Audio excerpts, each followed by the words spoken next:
Ladies and gentlemen, welcome on back. In this one today, we're going to be ranking every map in World at War Zombies from worst to best. Coming into our number 4 spot with our worst map in World at War, we have Shinonuma. Now, in general, I don't think that this map is bad. In comparison to other horrible maps in COD Zombies like Transit or Die Rise, Shinonuma is actually really good. There are a lot of problems that I do have with this map, however, that make it the worst for World at War. My least favorite thing about this map is the mud and swamp water that you move really slow in. This is one of the bigger maps in World at War, but with the amount of space that is limited due to the mud, it makes the map feel a lot smaller and less immersive. Out of all the glitches on each World at War map, this one has some of the worst, but also some of the best. You can instantly get a game over if you throw grenades under Peter McCain and stand underneath him when he falls, which is pretty stupid, but in a funny way. The well-known good glitch on this map, however, is the zombie spawn rates. In the much later rounds, you will only get 24 zombies per round on this map, which makes it possible to get to ridiculously high rounds.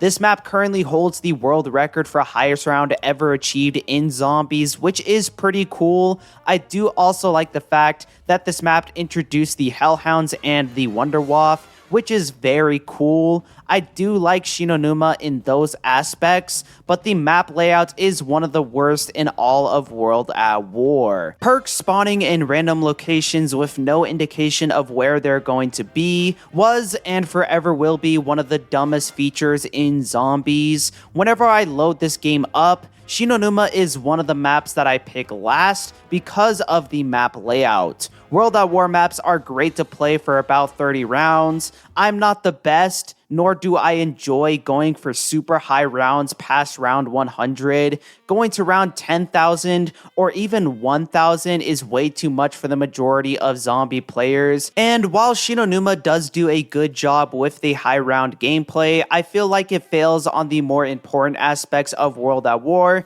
which is the atmosphere, map layout, and early round gameplay experience. And for that, I have to put it as the worst in World at War. Moving into our number 3 spot, we have Nacht der Untoten. This map nails it really well when it comes to the atmosphere. It's super quiet, the zombies slowly creep in from the barricades, and the walls are very claustrophobic. Wherever Shinonuma fails, Nacht der Untoten succeeds. The problem, however, is that wherever Shinonuma succeeds, Nacht der Untoten seems to fail. This map is not a good high round map at all. The early rounds are really slow, which is good and adds a lot when it comes to the atmosphere, but if you want to get to high rounds, it can be really annoying. The content on this map is also really limited. Now, Nacht is a very primitive map. It was also the first map ever released in COD Zombies, so I won't give this map too much hate when it comes to overall content. You do have the ray gun as the main wonder weapon, which again, for the atmosphere of World at War is great, but for high round gameplay, it isn't that good.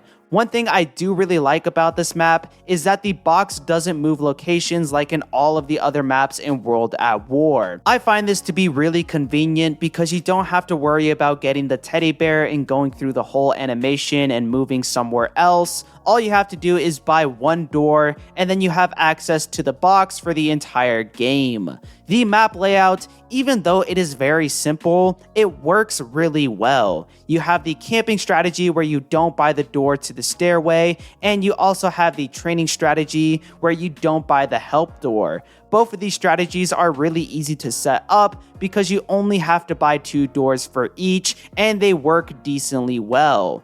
Overall, Nacht der Untoten is a very simple map, but the reason we play World at War is for those simple experiences. So while some might see these attributes as a bad thing, I see them as a good thing since it perfectly embodies the gameplay of World at War Zombies. Next up, at our number 2 spot, we have Verrückt. Now, a lot of you guys are going to disagree with this pick, but for me personally, this is one of my favorite survival maps of all time.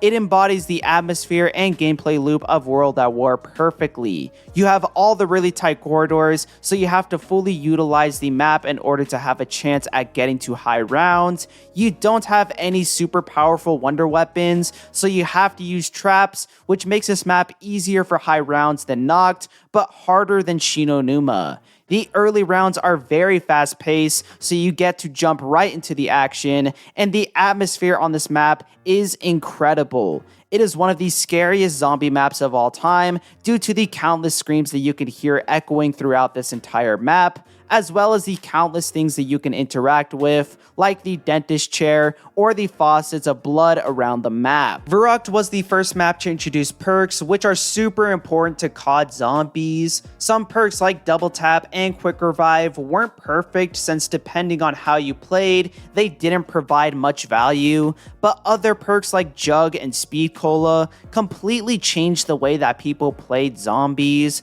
The map layout is one of the best in World at War. It's very simple like Noct, where you have one big box. You also have the iconic safe spot for camping, which is right next to the electrical trap, and the Thompson wall by location for training. If you're playing with multiple people, you can spawn on separate sides of the map, which not only adds to the atmosphere, but also brings a new twist to the gameplay that I'm surprised we haven't seen return in a Treyarch Zombies game. There's a lot to love about this map, but I couldn't put it at the #1 spot because there's one other map in this game that is miles better. Verrückt also isn't the best new player-friendly map. This map was designed for the hardcore and even mediocre zombie players who just want to quickly load into a game of zombies and kill zombies, which appeals a lot to me, but not so much for a lot of other players. So for those reasons, I had to put it at the #2 spot. And with our best map in World at War, we have Der Riese. Before you even clicked on this video, you already knew that this map was going to be at the #1 spot because it is the ultimate survival map.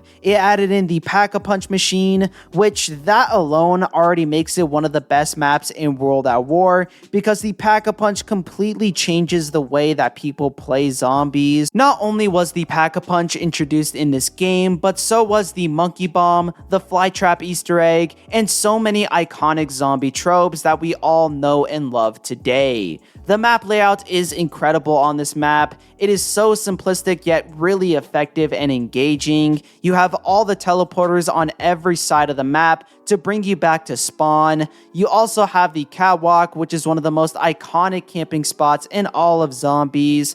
Everything on this map made the zombies mode that we know and love today. It appeals to all types of players. If you're a hardcore player, high rounds are fairly balanced on this map, and you do have an Easter egg. Even though it's not the great, it's still better than every other World at War map that doesn't have one.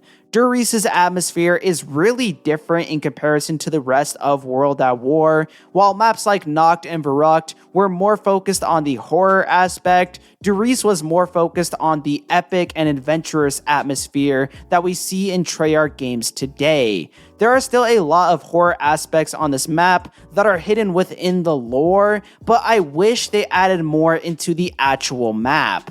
Overall though, Der Riese is the best when it comes to World at War. The introduction of Pack-a-Punch was a game changer, but this map also appeals to every type of player. It was the start of iconic zombie weapons and equipment that we all know and love today, and it would continue to be re-implemented into future games like Black Ops 1 and Black Ops 3. For all these reasons, I had to put Der Riese at the #1 spot. Anyways guys, if you did enjoy, leave a like, subscribe, do all that. Leave your comments down below if you want to see me do any other type of content. Check down the description as well for more zombie related videos. And yeah, I got nothing much else to say, so peace.